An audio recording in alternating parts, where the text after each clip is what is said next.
Hari Om. This recording is for the Saturday class students. As the last time we have completed Bhagavad Gita chapter 13, we will now commence with chapter 14 of the Bhagavad Gita, which is entitled Gunatraya Vibhaga Yoga.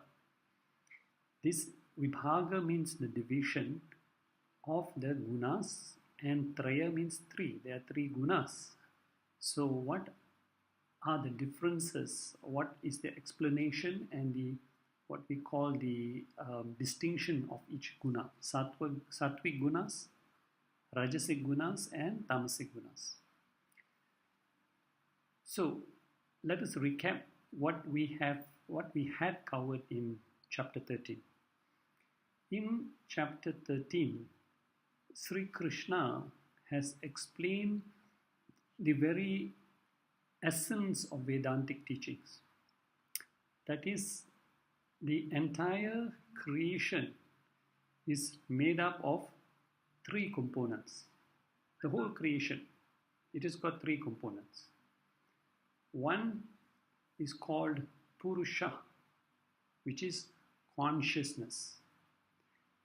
For this description of Purusha, you can refer to chapter 13, verses 13 to 17. Krishna described the nature of the Purusha, which is consciousness. The second is Prakriti, which is matter. And matter or Prakriti was described by Krishna in chapter 13, verses 5 and 6. The difference between Purusha and Prakriti is that Purusha is consciousness, Prakriti is matter, it has no life. And it is the all-pervading Purusha seated in Prakriti that energizes or gives life to Prakriti. Since Prakriti is inert, matter is inert, even science acknowledges this. So, what is it that energizes or brings life to this Prakriti is the component of Purusha. So, this body is Prakriti, it's made up of the five elements. Purusha, which is consciousness in this body, gives the body life. And the third component are the three gunas, Sattva, Rajas and Tamas. And important to note that the gunas are in Prakriti, they are not in Purusha. Refer to chapter 13, verse 19. It is due to the gunas, the three gunas, that there are modifications, there are differences in Prakriti. Now, example, our minds are made up of Prakriti, matter. But why is everybody's mind different? It depends on the dominating guna. Hence, some people are calm, introvert by nature because they have a dominant sattvic gunas. Some are active, extrovert, rajasic predominant. And some are lazy, careless, procrastinating, tamasic predominant. The common point between Purusha and Prakriti is that both Purusha and Prakriti are eternal. Reference chapter 13, verse 19. Both Purusha and Prakriti have been there from the very beginning of creation. Now, in chapter 13, verse 23, Sri Krishna, after explaining about Purusha, Prakriti and the gunas, he gave us the method for spiritual seekers to attain moksha. The Lord said, he who knows Purusha, Prakriti and the three gunas, he who has knowledge about all the three, though engage in action, is not reborn. Thus, the means for liberation is attaining knowledge about what is real, eternal, changeless, which is Purusha, what is false, temporary and changing, which is Prakriti and the Gunas, and ultimately, upon realizing the difference between the real and the unreal, we have to claim that I am Purusha and not Prakriti. Aham Atma Asmi, Aham Brahma Asmi. Then in chapter 13, verses 24 and 25, Sri Krishna gave us 4 different sadhanas subject to the different capacity of the seeker to attain this knowledge and then attain liberation. So the 4 sadhanas will depend on the what we call the qualification of the seeker, and then they can choose the appropriate sadhana to progress on the spiritual path. Now in chapter 14, Sri Krishna will explain in depth about the 3 gunas, which he only touched upon briefly in chapter 13. Thus, with the study of chapter 13 and 14, a seeker will be well equipped with the knowledge of Purusha, Prakriti, and the 3 gunas. And the culmination of this knowledge is summarized by Sri Krishna in chapter 14, verse 19. What does he say in chapter 14, verse 19? He says, when the seer perceives the agent other than the gunas and knows the supreme beyond the gunas, he attains to my being. The seeker must transcend identification with the 3 gunas, identification with his Prakriti, the body, and claim his higher self, the Purusha, as his true identity. With this understanding, let us now enter into chapter 14. In verses 1 to 4, Sri Krishna introduces the subject matter. What does he say? First of all, he glorifies the importance of this knowledge. He says this knowledge is jnanam. Jnana means the means for realizing the Supreme Self. So in chapter 13, verses 7 to 11, the Lord described the qualities required by a spiritual seeker to attain and absorb this knowledge, which will lead to self-realization. Thus the Lord says this knowledge, jnanam, leads to param, the supreme goal. It is not ordinary knowledge. It is very important, very sacred knowledge that would lead us to param, the supreme goal. It would unite us with the Supreme Being, and thus jnananam, this jnanam, among all the knowledges, this knowledge is uttamam, it is superior. So it is no ordinary knowledge. It is not knowledge about just anything, but knowledge that will lead us to unite with the Supreme Being. So he calls this knowledge as, among all knowledges, it is the most superior, uttama. Now, basically all knowledges can be divided into 3 categories. One is knowledge of the world. We get a degree, we get a master's, a PhD, which is also important knowledge for a human being to make a living. The second type of knowledge is knowledge about prayers, rituals, etc., by which the Lord blesses us with worldly comforts and even heavenly comforts, if we so desire. The third type of knowledge is the knowledge that Lord is revealing as the supreme knowledge here. The difference is this. in the first two types of knowledge, that is worldly knowledge and knowledge about prayers and rituals, they deal with the changing temporary world.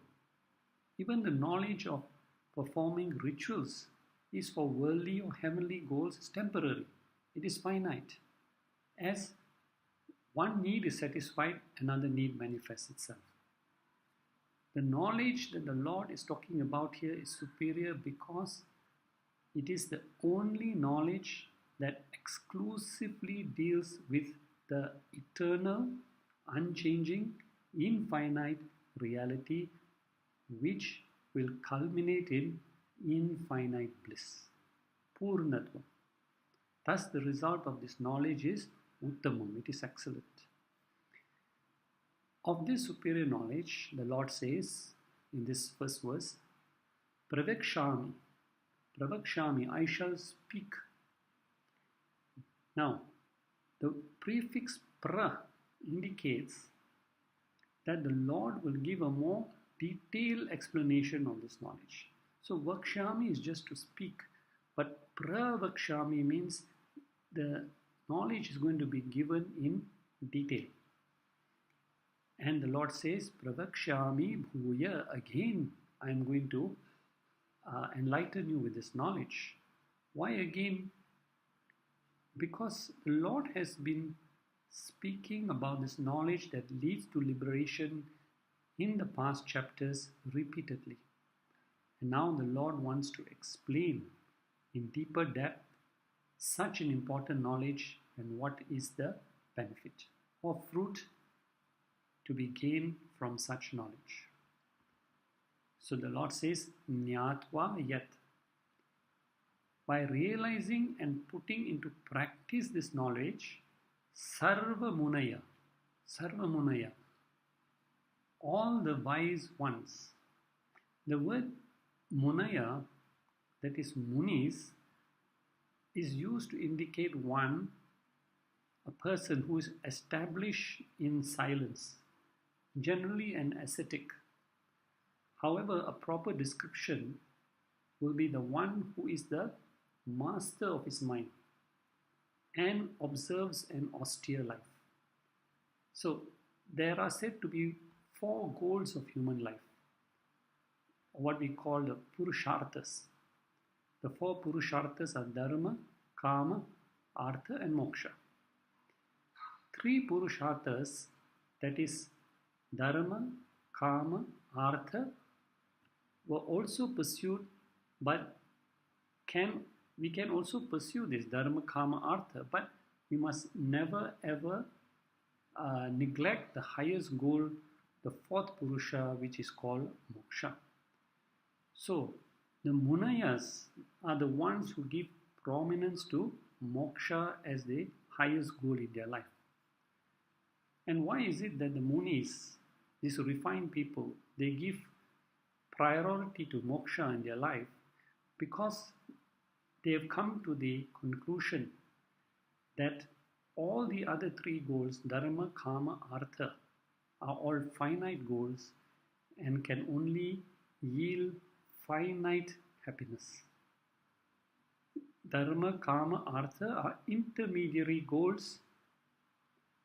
What is Dharma? Dharma is doing righteous deeds, including pujas and rituals, which will only help you attain Swarga Loka. Kama, pursuit of sense pleasures, will not give you moksha. The body will one day become unfit to experience sense pleasures. Artha is all forms of wealth. They also cannot give you moksha. So all these initial goals which must be transcended to come to the highest goal called moksha, which is the only goal that will give you unlimited bliss. Thus the Lord says such munis, such great disciplined people, equipped with this knowledge and living a disciplined life with moksha as the primary goal of their life, they gataha, they attain. He's giving the example of all these disciplined people who follow this prescribed knowledge and they gataha, they attain Itaha, from here, right now. Now, what did they attain? Meaning the bondage of daily life. So, this goal of moksha, which the Lord calls here as Param Siddhim, Param is the supreme, Siddhim is perfection. The state of perfection is not something that a seeker will get after his death, but that state of perfection can be attained and experienced while living. So he says, Gataha, they attained. Itaha, from here, meaning from this life, they attained the freedom of bondage from this body. And they attained the Param Siddhim, the supreme perfection, while living. So, while living, when the person understands that I am the Purusha, I am not the Prakriti, he is unaffected by the daily transactions of life. Such a person is called Jivan Mukta, and in chapter 2, Krishna describes such a person with the term Sthita Pratnya. So, Krishna is establishing here that the knowledge he is imparting is not a new branch of knowledge which has just been revealed on the battlefield, but it is a time-tested wisdom which has existed thousands of years before, which has benefited many people who have taken to this path and attained the state of perfection and ultimately liberation. Shankara comments, when the subject matter is so subtle, the difference between Atma and Anatma. Atma is Purusha, Anatma is Prakriti. Now, it's very subtle because we cannot see Atma. So to understand this, we must have a very purified mind. That's why this knowledge must be constantly repeated for the mind to grasp this knowledge. So Lord Krishna also understands this, and that's why he keeps on repeating this highest knowledge. Sage Vashishta beautifully put it in one of the texts. He said, the truth does not become conviction in you until it is heard again and again and reflected upon again and again. So now Krishna has explained that while living, once we attain this knowledge, we can experience the state of supreme bliss. Now obviously the next question will be, what happens to such a person who has experienced the state of supreme bliss while living? What happens to him after death? So in the next verse, Krishna explains this. So this blissful state which is attained while living, now Krishna explains that this Jivan Mukta, Agataha, having attained Mama Sadharmyam. Mama means Lord is saying my Sadharmyam, my attributes. So the person is in direct contact with Purusha, direct contact with the Lord while living. And what are the qualities of the Lord that this person has absorbed? We can refer to chapter 16 verses 1 to 3, 1, 2 and 3, where Sri Krishna has listed 26 divine qualities. So the more and more we are connected to the Lord, a human being will be endowed with these 26 qualities. The person who has attained the state of Jivan Mukta will have all these qualities in some measure. And what happens to such a seeker? He becomes of the same nature as Brahman. Okay? Brahman is Purnatvam, fullness, infinite. This devotee identifies with those qualities. The devotee also becomes Purnatvam and enjoys infinite bliss. Just like when an iceberg melts, it becomes one with the total ocean. A devotee minus ego melts with devotion and becomes the very nature of God. While others live as slaves. Slaves of what? slaves of people, slaves of objects, slaves of circumstances. So, how have these wise people attained the state of infinite bliss while living? The Lord says here in verse 2, Upasritaya. Upasritaya means by resorting to, by putting into practice what? Idam jnanam, this knowledge. So Krishna wants us to know. Krishna wants us to know the glory of attaining this knowledge. It establishes one in the state of Purnatvam, infinite bliss. And what happens to this person upon death? So the Lord says, the wise ones who have gone through knowledge, claim their reality as Atma, and have attained the state of infinite bliss, they are na upajayate. Na upajayate, they are not born. They don't take any more births. When? Sarge, during the next creation, during the creation. That means these jivas, they will merge with Brahman upon the fall of the body, and when the next cycle of creation occurs, there is no more descent for this jiva into the mortal world. And for such a realized soul, the Lord says, na vyathanti.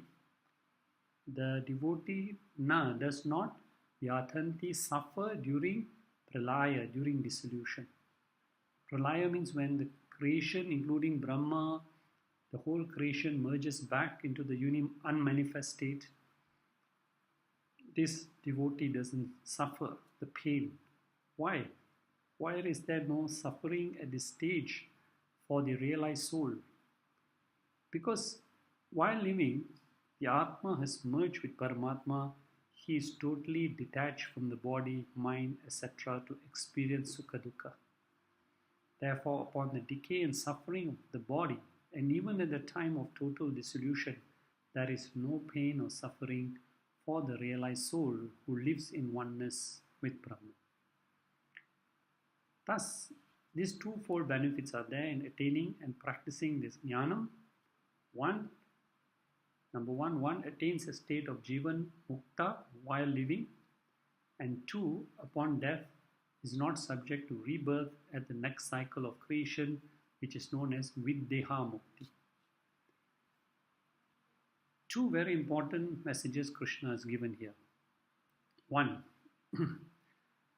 without this knowledge, one can never attain Videha Mukti. And this is constantly what we call, and this person and thus is constantly caught in this cycle of samsara. Punarapi jananam, punarapi maranam. All other spiritual sadhanas that we do, apart from Jnana Yoga, study of the scriptures, all other sadhanas that we do cannot give us liberation, but all other sadhanas are important because they prepare our mind for the path of knowledge. Number two, without gaining Jivan Mukti, freedom while living, one cannot attain Videha Mukti. So these are the two important points we must keep in mind. And that brings us to verse number 3. So in the next two verses, Sri Krishna is going to explain about Purusha and Prakriti, and then he will explain about the three gunas in Prakriti. The Lord begins by explaining the very origin of the whole creation. Krishna says this whole universe is a mixture of two principles. Prakriti with the three gunas, which in chapter 7 he called as Apara Prakriti, or what we call the lower nature, or in chapter 13 he called it Kshetra. And the second component is Purusha, the Para Prakriti, or Kshetraknya, or consciousness principle. Thus, before all creation started, there existed only two principles. One is Bhagwan, the Purusha, second is Maya or Prakriti. So, let us look at how the Lord explains this. The Lord says, one cause of this whole creation is Mahad Brahma. In verse number 3, he uses the word Mahad Brahma. Mahad means great. Brahma here means nourisher. Nourisher. It is called great because it has the capacity to create the entire universe.